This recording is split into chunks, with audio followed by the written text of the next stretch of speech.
Today is Friday, January 6th.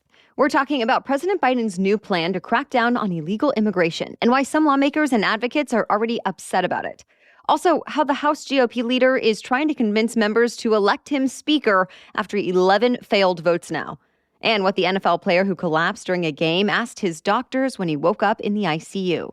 Plus, a new vaccine for honeybees, another former crypto exec accused of fraud, and a man who ran 365 marathons in 1 year for a good cause. Those stories and more in today's episode.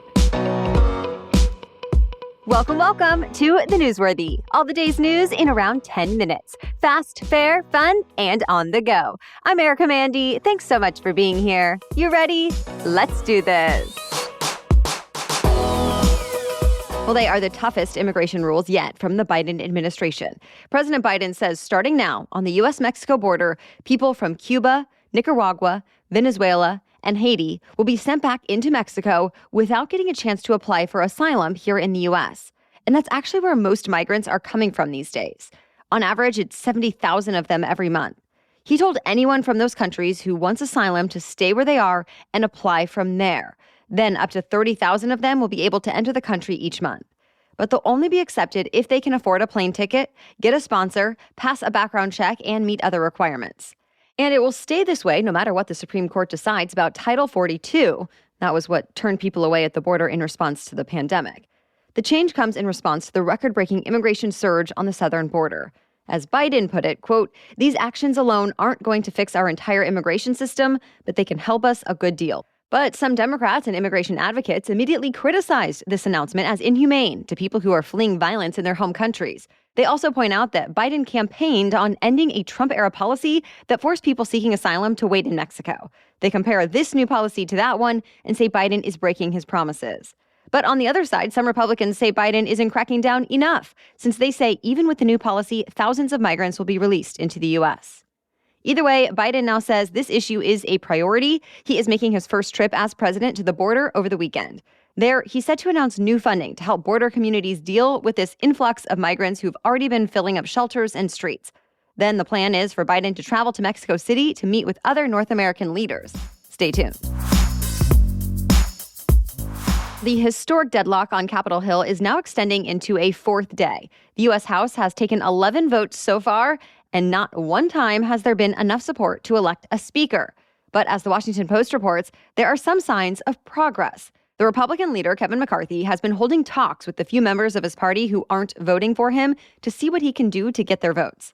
Reports cite sources who say he's agreed to a few of their demands, like supporting a new rule that would make it easier for them to get rid of the speaker, adding more of those lawmakers to the House Rules Committee, and promising votes on a couple of their priority bills. And with that, they're apparently getting a little closer to a deal that would get McCarthy the 218 votes he needs to be elected speaker. For now, though, no official deal has been announced. All 212 Dems are still voting for their party leader, and the negotiations continue. In the meantime, lawmakers can't get any other work done. One Republican tweeted that he couldn't even communicate with his staff about active casework until he was sworn in. So with that, the House will come together once again today at noon, with the speaker vote being the only thing on the agenda. For the third time in a week, California is in the path of a major storm, and people aren't getting much time to prepare since the last one just started letting up yesterday. It dumped rain and snow over most of the state, but especially in the Bay Area and Northern California. This week, San Francisco recorded the wettest 10-day period since 1871. But in the latest storm system, people in California have been getting the worst effects from the strong winds that have downed trees and power lines. Sadly, 2 people also died in the storm. The next one is expected to hit the California coast tonight. It isn't expected to be quite as intense as the last 2, but it could still end up doing some damage since it's bringing more water to already rain-soaked areas. And the rain and gusty winds could last for at least another week.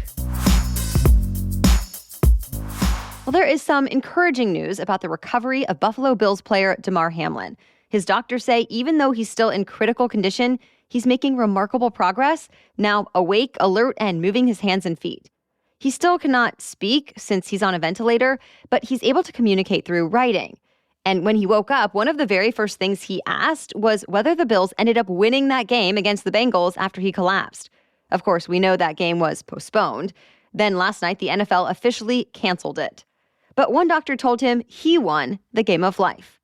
By the way, ever since Hamlin went into cardiac arrest on Monday night, fans have been finding ways to support him. First, we told you millions of dollars had been raised for his charity that supports toy drives, back-to-school drives, kids' camps, and more. And now, the sports apparel store Fanatics says Hamlin jerseys have been the most sought after across all sports.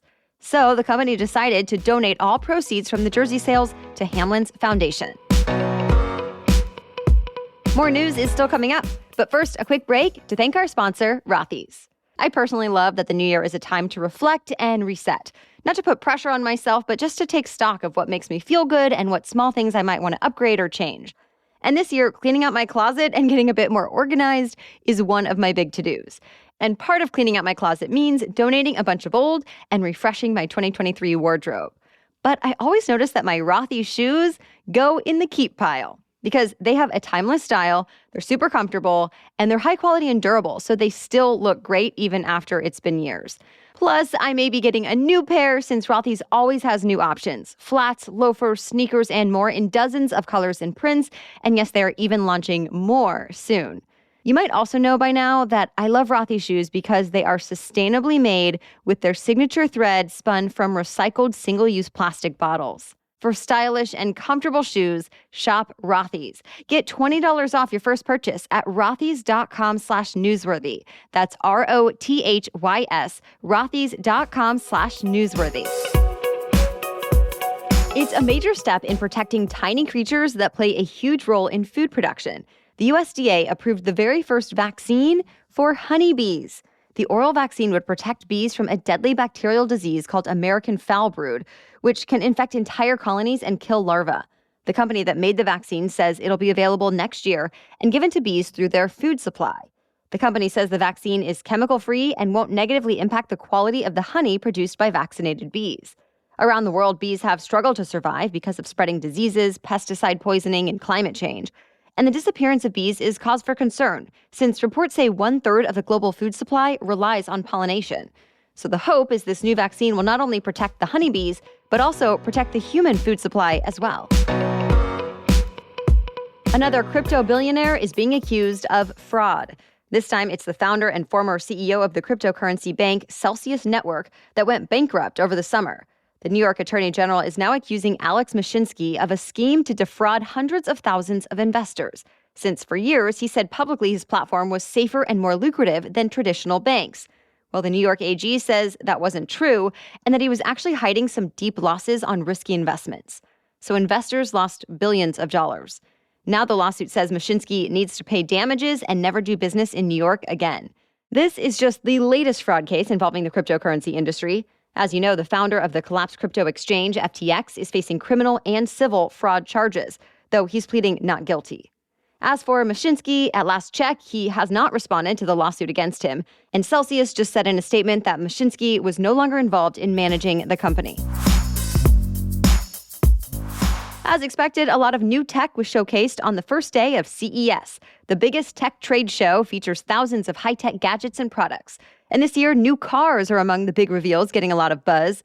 For example, BMW is showing off a prototype of its new car called D, spelled D-E-E, which stands for Digital Emotional Experience. The automaker says D can respond and communicate with its owner like a friend would. BMW also says the car will be able to change colors. Separately, Sony is jumping into the car game. The electronics company is teaming up with Honda to develop what it's calling a Fila. It's an electric vehicle that's apparently able to interact with people outside the car with the electronic media bar displaying text on the bumper. It's expected to be released to the public in 2026.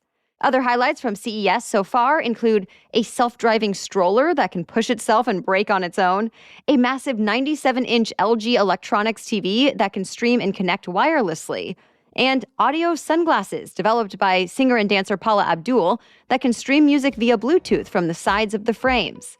CES continues through Sunday. Yet another massive lottery prize is up for grabs tonight.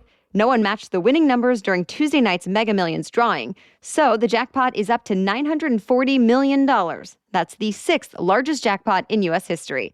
But as always, be warned, your chances of winning it all are 1 in 302.6 million.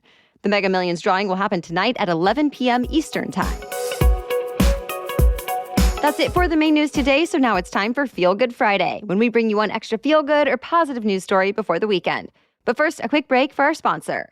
If your New Year's goals are to manage your budget better and save money, you'll want to check out Rocket Money. Rocket Money, formerly known as Truebill, is a personal finance app that finds and cancels your unwanted subscriptions, monitors your spending, and helps you lower your bills all in one place.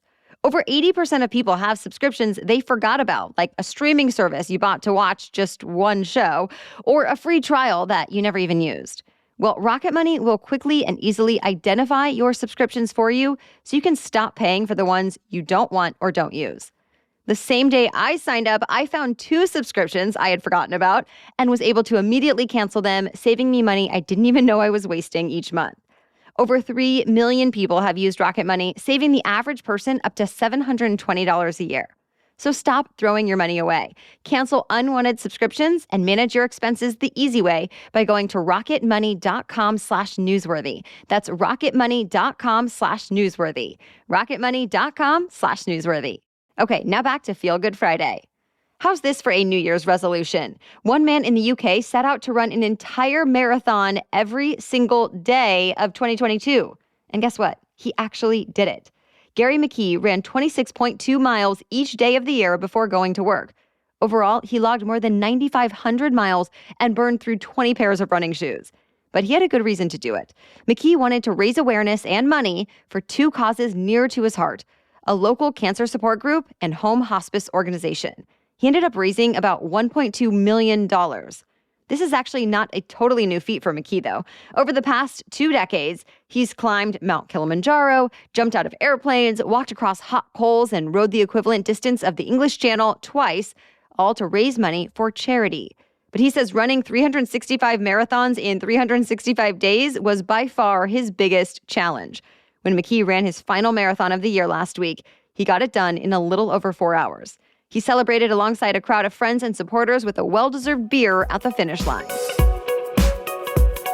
All right, we'll be back tomorrow with our special edition Saturday episode.